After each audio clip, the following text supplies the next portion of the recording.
Mis padres nunca vinieron a mi boda. Y cuando te cuente la razón, vas a entender por qué lo que pasó después les dolió tanto que no pudieron dormir durante meses. Déjame explicarte algo antes de continuar. Esta no es una historia sobre venganza. Es una historia sobre lo que pasa cuando las personas que se supone deben amarte eligen hacerte a un lado una y otra vez, hasta que un día ya no pueden ignorar lo que perdieron.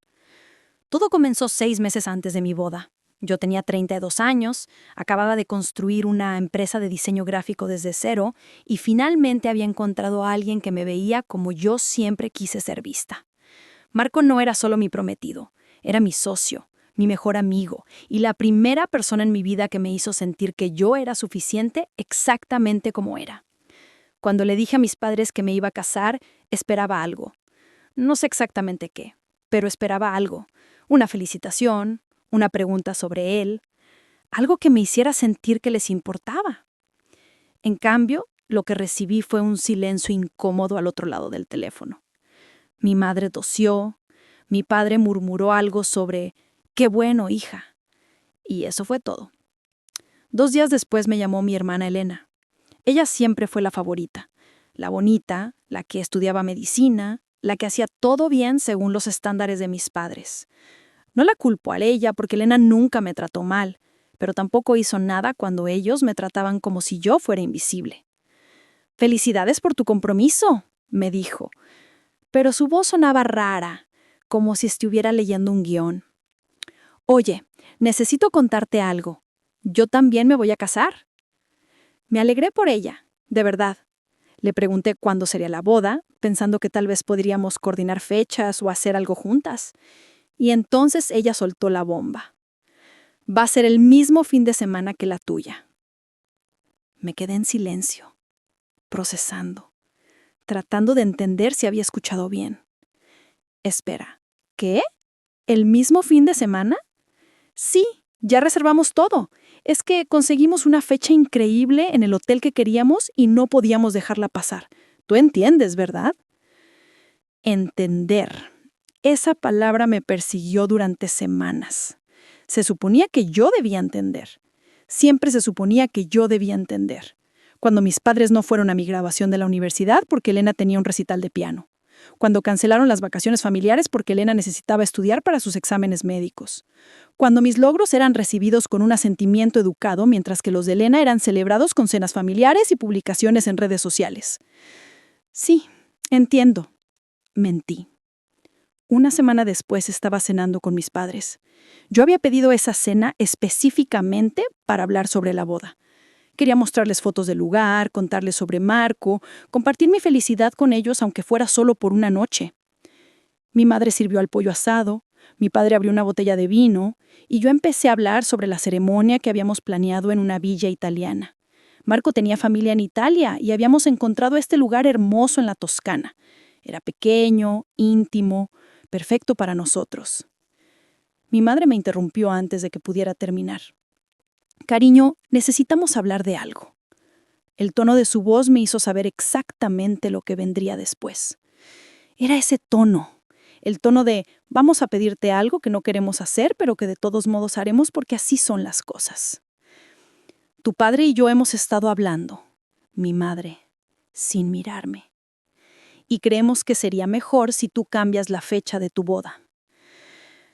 Dejé el tenedor en el plato, despacio, controlado. ¿Perdón?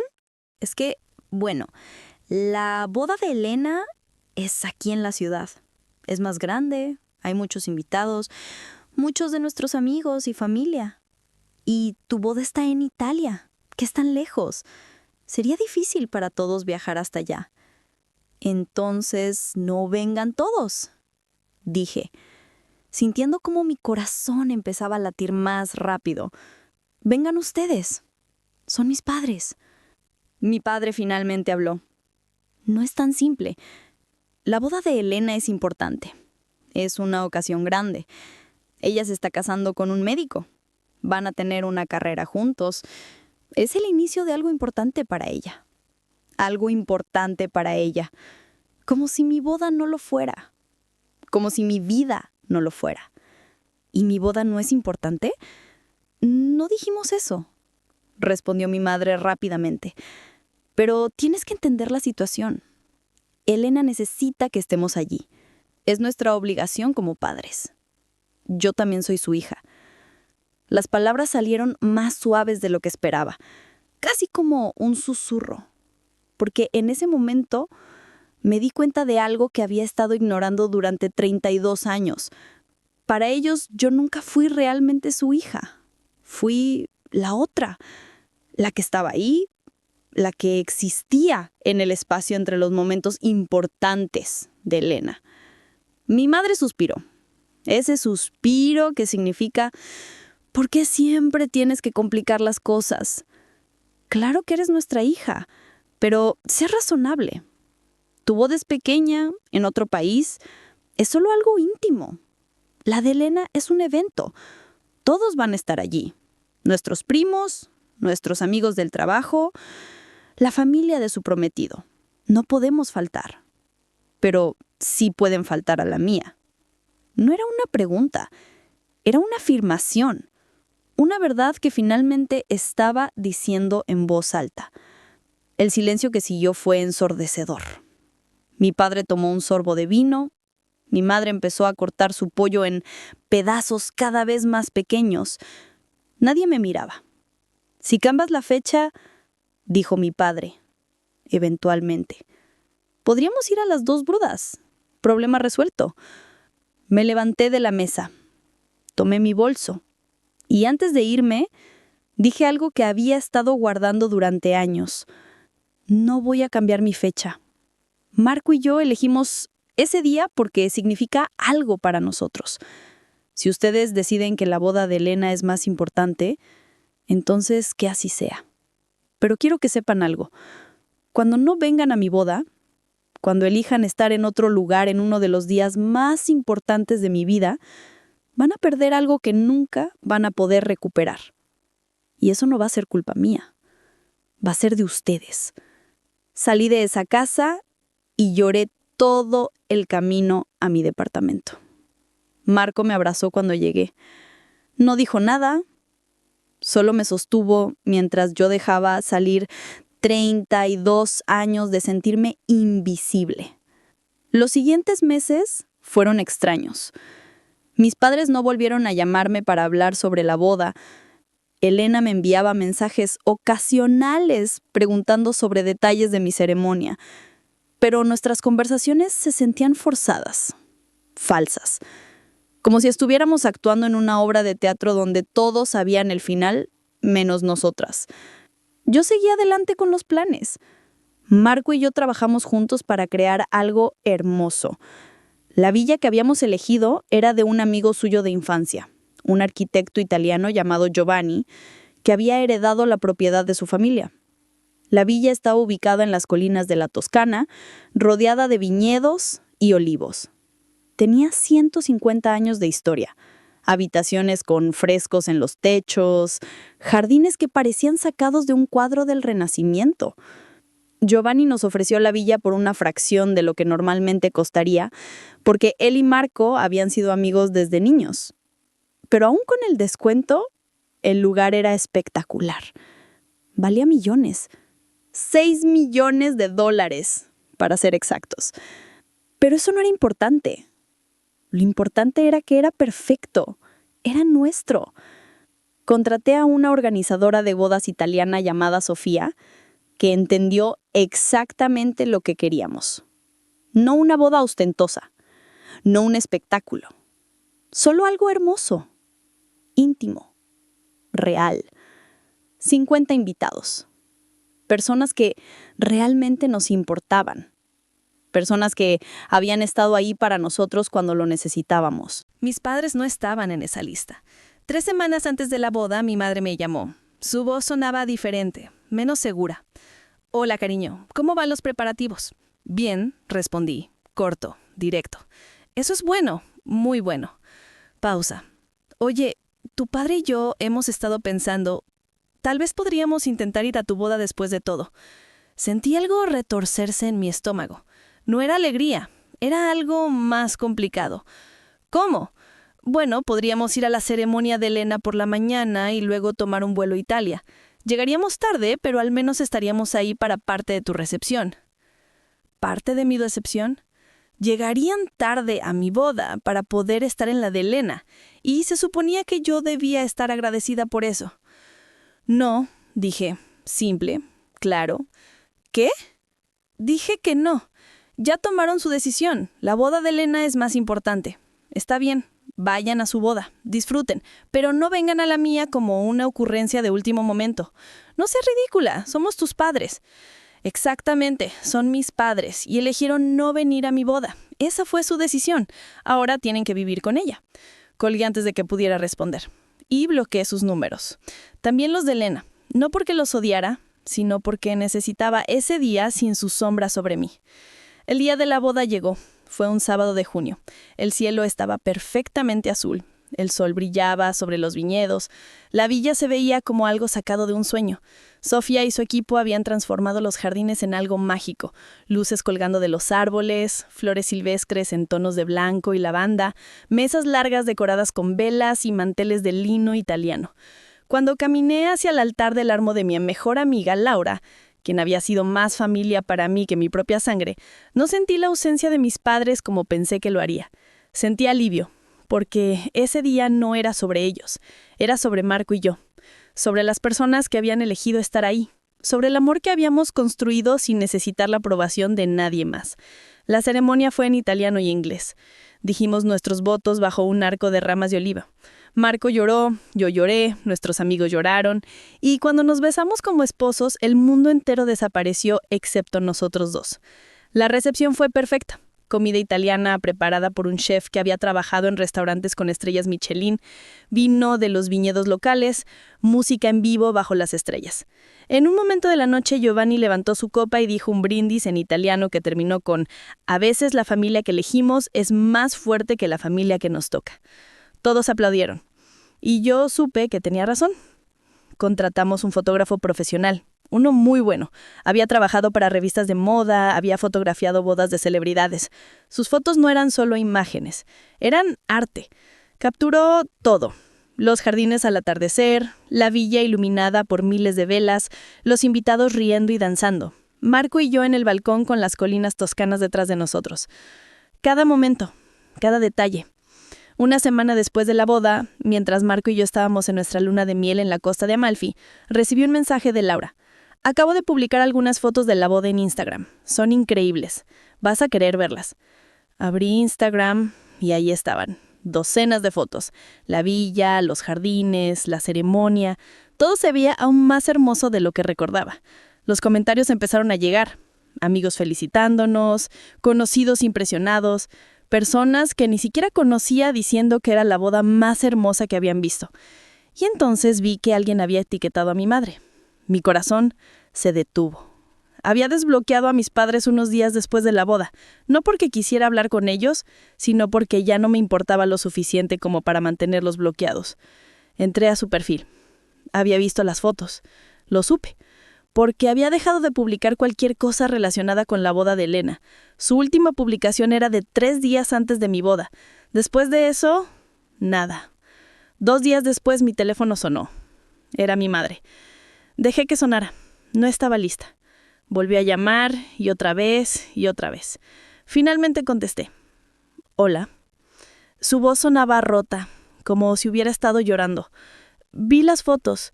Está bien. No sabía que iba a ser así.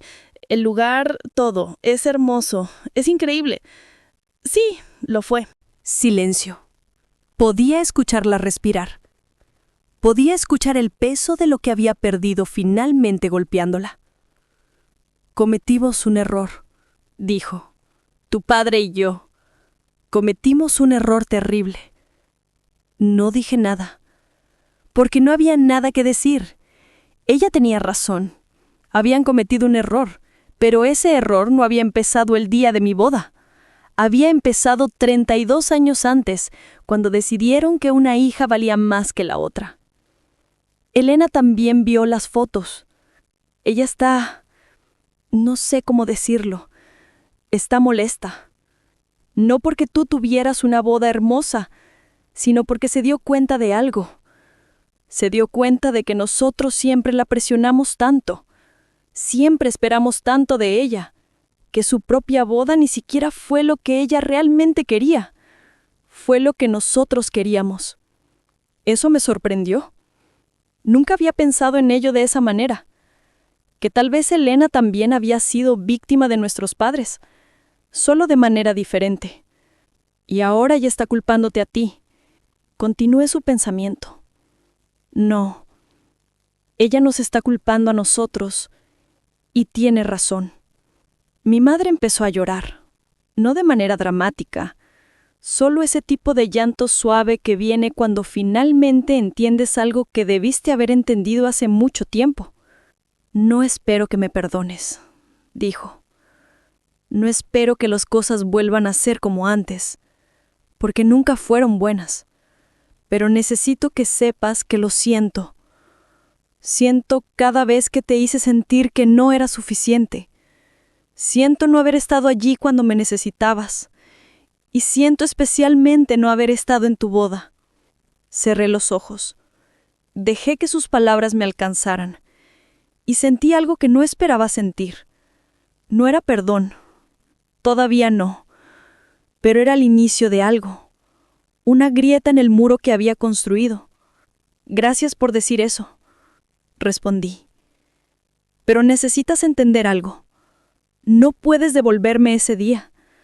No puedes deshacer todos esos años y hacerme sentir invisible. Lo que pueden hacer es decidir quién quieren ser de ahora en adelante. Lo entiendo. Y otra cosa. Si van a estar en mi vida, tiene que ser porque realmente quieren estar ahí. No porque se sintieron culpables por las fotos de Instagram. No porque la gente les preguntó por qué no fueron a mi boda y les dio vergüenza decir la verdad. Te entiendo. Hablamos un poco más. Ella me contó que mi padre también quería hablar conmigo, pero no sabía qué decir. Que Elena había cancelado su luna de miel porque ella y su esposo habían tenido una pelea sobre expectativas y familias. Que todo el mundo estaba procesando cosas que debieron haber procesado hace años. No les conté sobre la villa, sobre que valía $6 millones, sobre que Giovanni era uno de los arquitectos más reconocidos de Italia, sobre que la boda que tuvimos no solo fue hermosa, fue algo que la mayoría de la gente nunca podría permitirse incluso si ahorrara durante toda su vida. No se lo conté porque no era el punto. El punto nunca fue el dinero o el lujo. El punto era que finalmente había construido una vida donde yo era suficiente, donde no necesitaba demostrar nada a nadie, donde el amor que recibía era real, incondicional, merecido. Pero ellos lo descubrieron de todos modos. 3 meses después de la boda, un artículo apareció en una revista de bodas de lujo. La boda toscana del año. Ahí estaban todas las fotos. La villa descrita en detalle, incluido su valor. Una entrevista conmigo y con Marco sobre cómo habíamos creado algo tan especial. Mi madre me llamó el día que salió el artículo. No puedo respirar, dijo. Cuando vi ese lugar, cuando leí sobre todo, me di cuenta de lo que realmente perdí. No fue solo tu boda, fue conocer quién te habías convertido. Perdí años de conocer a la mujer increíble en la que te convertiste. Han pasado 2 años desde entonces. Mis padres y yo estamos reconstruyendo nuestra relación. Lento, con límites claros, con terapia familiar. No es perfecto. Probablemente nunca lo será. Pero es real. Y eso es más de lo que teníamos antes. Elena y yo también hablamos ahora. Ella se disculpó por no haber defendido más cuando éramos niñas. Yo me disculpé por no ver cuánta presión había sobre ella también. Estamos aprendiendo a ser hermanas de verdad, no solo de nombre. Y Marco y yo todavía vivimos nuestra vida. Construimos nuestra empresa, viajamos, creamos memorias. Y cada vez que miro las fotos de nuestra boda, no veo lo que mis padres perdieron. Veo lo que Marco y yo ganamos. Una vida construida en nuestros propios términos. La villa donde nos casamos todavía está ahí en las colinas de la Toscana. Giovanni nos invita a visitarla cada verano. Y cada vez que volvemos, recuerdo ese día, el día en que dejé de esperar que me eligieran y en lugar de eso, me elegí a mí misma. Si quieres saber qué más pasó después, mira el siguiente video.